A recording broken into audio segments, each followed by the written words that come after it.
এই রেসিপিটা আমি বানিয়েছিলাম একাদশীতে। আর তাছাড়াও যে কোনো নিরামিষ দিনে এই রেসিপিটা খেতে তো দারুণ লাগবে। তো আজকে চলো তোমাদের সাথে এই রেসিপিটাই শেয়ার করি। যেটা লাগবে সেটা হচ্ছে আলু আর বাদাম লাগবে, আর আমি এটা চিজ দিয়ে রান্না করব, সেজন্য উপকরণগুলো আমার এগুলোই লাগবে।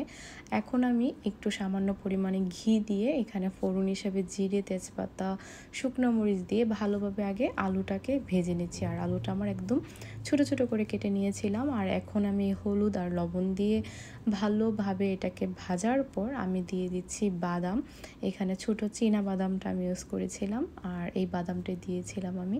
তারপর একটু ভাজা হয়ে আসার পর আমি চিজটা দিয়েছি, যেটা আমার মনে হলো যে চিজটা একটু জল দেওয়ার পর দিলে হয়তোবা লেগে আসবে না ফ্রাই প্যানে, কারণ আমি যেহেতু এখানে একটু তেল পরিমাণটা কম দিয়েছি, আমার চিজটা লেগে আসছিল।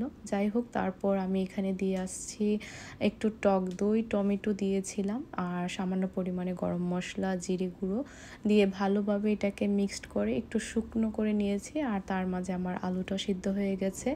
টমেটোটা দেওয়াতে এটা স্বাদটা আরও বেশি বেড়ে যায়। তখন শেষ হওয়ার পর আমি সামান্য কিছু পরিমাণ এখানে ধনেপাতা কুচি ছড়িয়ে দিয়েছিলাম। দারুণ একটা ফ্লেভার আসছিল সব কিছু মিলিয়ে।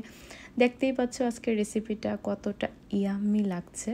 তো এটা রুটি, পরোটা, লুচির সাথে দারুণ দারুণ একটা রেসিপি। অবশ্যই তোমরা ট্রাই করো কেমন হয় এই রেসিপিটা খেতে।